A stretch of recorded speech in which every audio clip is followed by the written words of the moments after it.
Topic 29, The Road to Civil War, 1850 to 1856.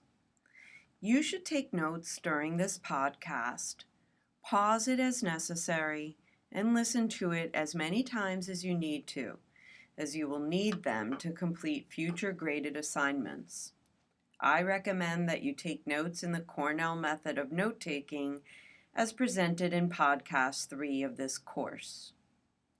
By the end of this podcast, students will be able to define manifest destiny, connect westward migration to the Mexican-American and Civil Wars, and identify and describe 3 events during the 1850s that intensified sectionalism and brought the North and South closer to civil war. Within a decade after colonists settled in Jamestown and Plymouth, Americans were itching to move west. The lure of land ownership and the independence that it provided ran deep in the American psyche. Americans' drive west acquired particular fervor, though, during the 1840s. Whether they were called to the Great Plains to plant corn, Texas to farm cotton, California to mine gold, or Oregon to convert Indians to Christianity, Americans during the 1840s believed that it was their manifest destiny or God-given right to spread their nation from the Atlantic to the Pacific. This urge, however, brought them into conflict with the Native Americans who lived in that territory, as well as the country that owned what is today the American Southwest, Mexico. Having declared its own independence from Spain in 1870, Mexico itself had lost Texas in 1835, which seceded and became its own country, the Republic of Texas, shown here in gray, between 1836 and 1845. Once Texas, which had been settled by many Anglo-Americans, joined the Union as a state in 1845, the United States had the perfect spot from which to launch an invasion further into Mexico's northern territory. In 1846, President James K. Polk provoked the Mexican-American War. In 1848, the Treaty of Guadalupe Hidalgo ceded the present-day states of California, Arizona, New Mexico, Utah, Colorado, and parts of Wyoming to the U.S. for $15 million. With the Oregon Territory in the Northwest acquired from Great Britain 2 years earlier, it seemed that Americans' dreams of stretching from sea to shining sea were quickly becoming reality. Once gold was discovered at Sutter's Mill outside San Francisco in 1848, migrants the world over poured into California to strike it rich. Chinese, Chilean, Irish, and Italians could all be found panning for gold or establishing small businesses to cater to the miners, who became known as the 49ers for the year in which they arrived. Ever wonder why San Francisco's football team, the 49ers, wears gold pants? By 1850, California applied for statehood. However, its long shape straddled both sides of the 3630 line of latitude, demarcated 30 years earlier during the Missouri Compromise. Would California enter as a free state or slave? By 1850, the forces of abolition were much stronger than they were in 1820, but they were forced to submit to another political deal between North and South.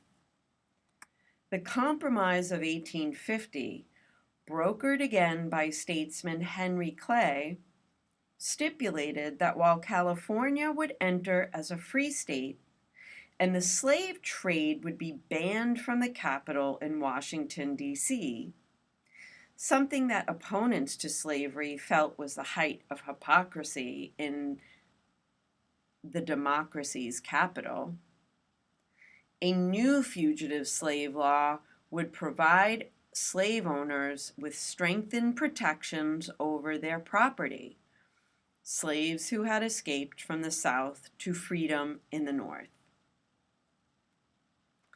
Though a fugitive slave clause had appeared in the Constitution in 1788, it was rarely enforced, in part because the number of slaves who fled the South in the 18th century were not as numerous.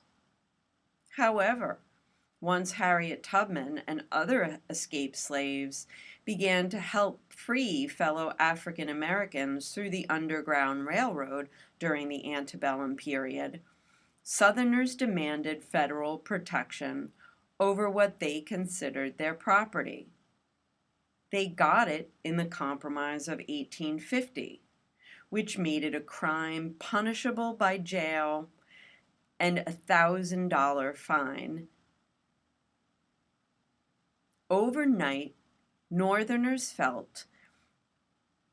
it made it punishable by jail time and a $1,000 fine to shelter and feed an escaped slave in the North.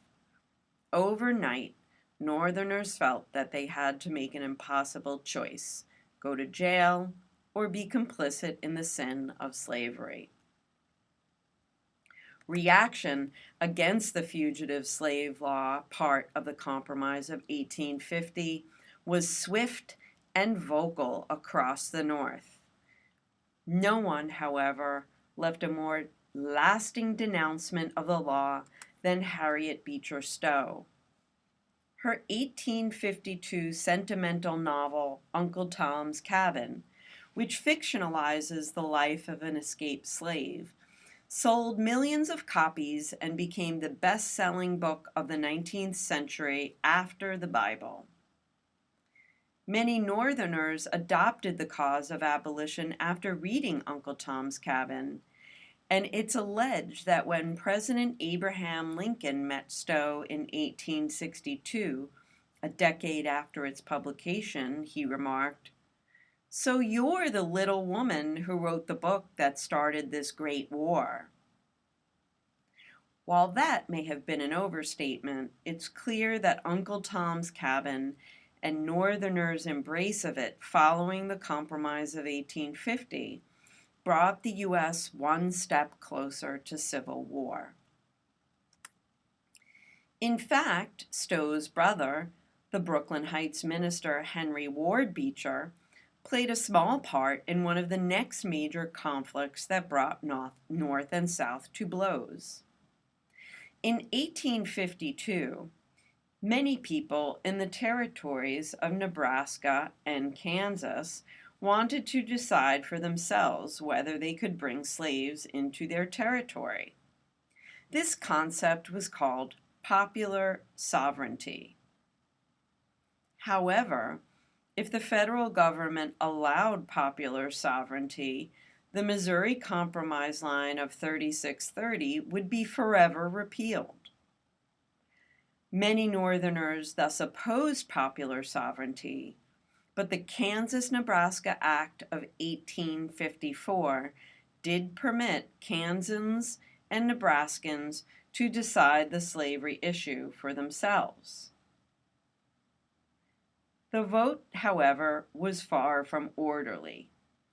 Pro-slavery advocates in Missouri crossed the border into Kansas during the vote in 1856. Meanwhile, anti-slavery advocates from the North also cast fraudulent ballots under the guise of being Kansas residents. Some even brought what they called Beecher Bibles, named for Henry Ward Beecher, when in reality, these Beecher Bibles were guns, and the political tensions in Kansas soon turned violent. Pro-slavery forces attacked an abolitionist newspaper, while abolitionist John Brown and his sons approached a pro-slavery group in Pottawatomie Creek and split their heads open with a hatchet. Northerners and Southerners even clashed on the floor of the U.S. Congress when South Carolina Preston Brooks used his cane to beat Massachusetts Senator Charles Sumner unconscious after the latter gave a speech condemning slavery and its proponents. The incident that became known as Bleeding Kansas was just a harbinger of things to come 5 years later. Following Bleeding Kansas in 1856, the Dred Scott decision in 1857, the 1858 Lecompton Constitution, and the 1859 hanging of John Brown, and the completely different reactions to these events in the North and the South. The sectional divide that had been growing between North and South since the end of the American Revolution intensified. After the compromise of 1850, Uncle Tom's Cabin, and especially Bleeding Kansas, future compromise seemed impossible and war between the two sides inevitable.